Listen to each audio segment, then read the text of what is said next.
If you try to control the variety of situations that may pop up in your face tomorrow morning, all that'll happen is you will become a very limited life. You would step out into the world and do whatever that needs to be done only if you have an assurance, no matter what you walk into, you will not lose yourself. You will walk full stride, otherwise you'll only be a half a step.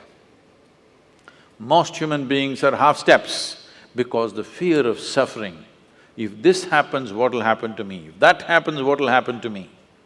If you're well managed within yourself, you know how to manage your thought, you know how to manage your emotion, you know how to manage your body, your chemistry, your energy. If you know how to manage all this, what does it matter if you walk into hell, I'm asking? If you are well managed, if you are a heaven within you, what does it matter where you go? Hell also will be an interesting place to go.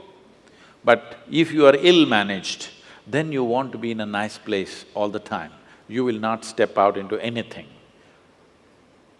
I'm not saying this is wrong, this is against nature, because in nature, every life is aspiring to be as much as it can be, isn't it?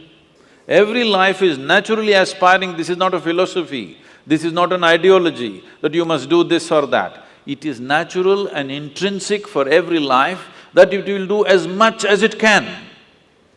From an earthworm, from a worm to an insect to a bird, to an animal to a tree, every one of them are trying to be full-fledged life.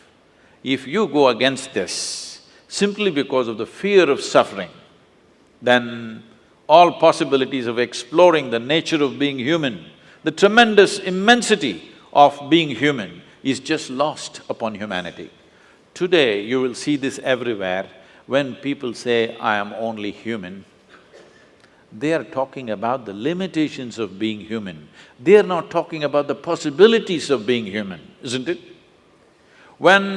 If we are the most intelligent species on the planet, if we are the most capable species on the planet, should we be talking about our possibilities or should we be talking about our limitations?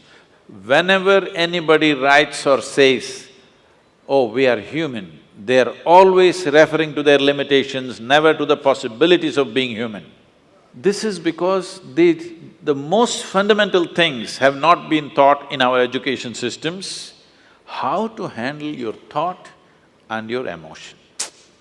Your psychological drama has gone out of control. It's a badly directed drama, believe me. If it was a well-directed drama, you would take it to the conclusion that you want, isn't it? Because it's a badly directed drama, just about anybody can take charge of it. Who is the director of your psychological drama? Just about anybody, isn't it? Anybody can make it into a tragedy. The reason why people have not even learned to manage their thought and emotion. By the time you're 10, you should have learnt it. At 60, people still don't know how to manage their thought and emotion. They're standing up like ghosts in their life. They don't need anybody's help. They can go on endlessly creating suffering for themselves. Now, suppose you did not know how… you have normal hands and you do not know how to use it. What would you call yourself? No, you tell yourself, don't tell me, it's okay. Whatever you think, if you have a normal process of mental faculty and you do not know how to use it, it means the same thing, yes or no? Does it mean the same thing or no? You don't have a normal hand, then you can't use it, that's different. We will look at you compassionately. But you have a normal hand and you don't know how to use it.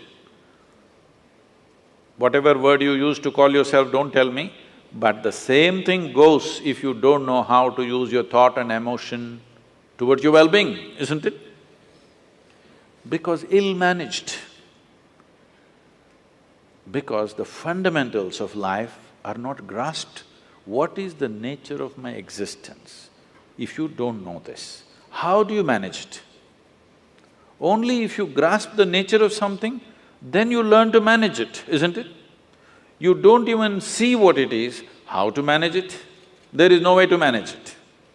So the first and foremost thing, that's why, is called realization. You must understand this.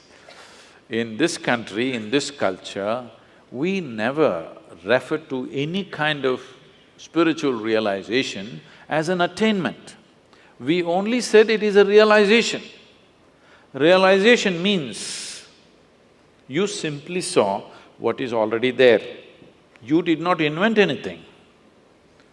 You did not climb the top of a mountain. You are beginning to see everything just the way it is. But that has become such a rarity